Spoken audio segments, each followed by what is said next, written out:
Assalamualaikum warahmatullahi wabarakatuh. Jumpa lagi dengan saya Weni Safitri dari kelas 28A.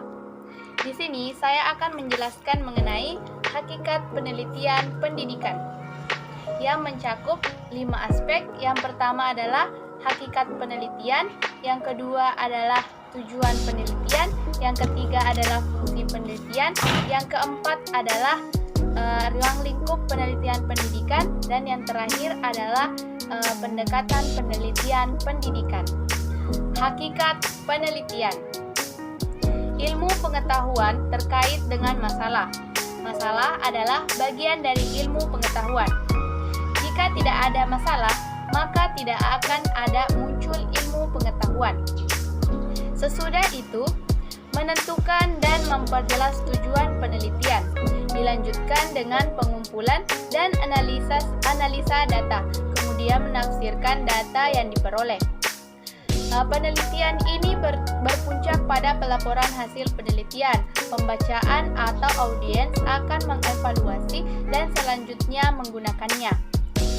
Dari identifikasi masalah hingga pelaporan, semuanya berlangsung dalam suatu proses yang bertahap, yang berurutan secara teratur dan sistematis, sehingga penelitian dapat didefinisikan sebagai upaya mencari jawaban yang benar atas suatu masalah berdasarkan logika dan didukung oleh fakta empirik. Untuk menjamin keberadaan pilar struktur logis sains dan pilar pengujian data, maka penelitian harus dilakukan menurut metode yang sistematis. Tujuan penelitian: 1. Tujuan eksploratif atau penemuan. Penelitian dilakukan untuk menemukan sesuatu atau ilmu pengetahuan yang baru dalam bidang tertentu. Ilmu yang diperoleh melalui penelitian betul-betul baru, belum pernah diketahui sebelumnya. Misalnya, suatu penelitian yang telah menghasilkan kepemimpinan efektif dalam MBS. Yang kedua adalah tujuan verifikatif atau pembuktian. Penelitian dilaksanakan untuk menguji kebenaran dari sesuatu atau ilmu pengetahuan yang telah ada. Data penelitian yang diperoleh digunakan untuk membuktikan adanya keraguan terhadap informasi atau ilmu pengetahuan tertentu. Misalnya, suatu penelitian dilakukan untuk membuktikan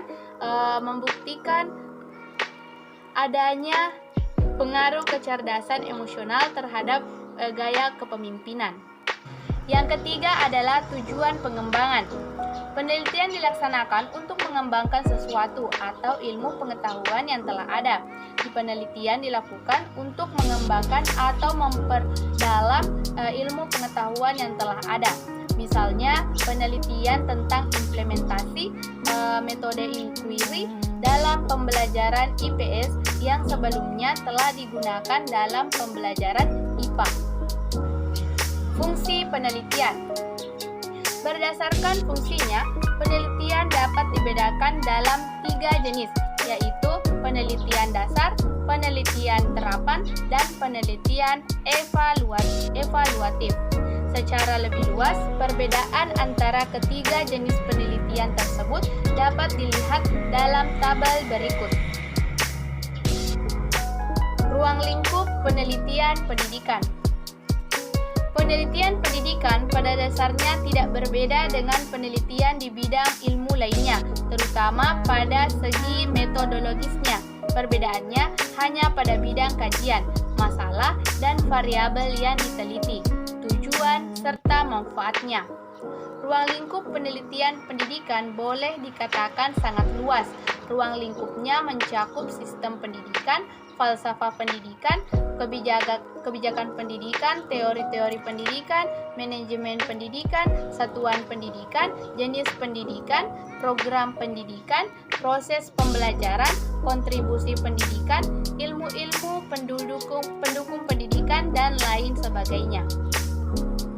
Nah, untuk pendekatan penelitian pendidikan, Dalam perkembangannya, penelitian pendidikan dapat dilaksanakan melalui dua pendekatan, yakni pendekatan positivistik dan pendekatan naturalistik. Pendekatan positivistik berakar pada paradigma empirisme, yakni paham yang meyakini bahwa kebenaran harus memiliki bukti empirik atau dengan kata lain dapat dibuktikan dengan pengalaman indera manusia. Sebaliknya, pendekatan naturalistik berakar pada paradigma rasionalisme, yakni paham yang mempercayai bahwa sumber kebenaran tidak hanya empiris sensual, tetapi empiris logika atau pikiran, dan empiris replika atau idealisasi realitas. Nah, itulah tadi mengenai hakikat penelitian pendidikan yang bisa saya sampaikan. Lebih dan kurangnya mohon dimaafkan. Wassalamualaikum warahmatullahi wabarakatuh.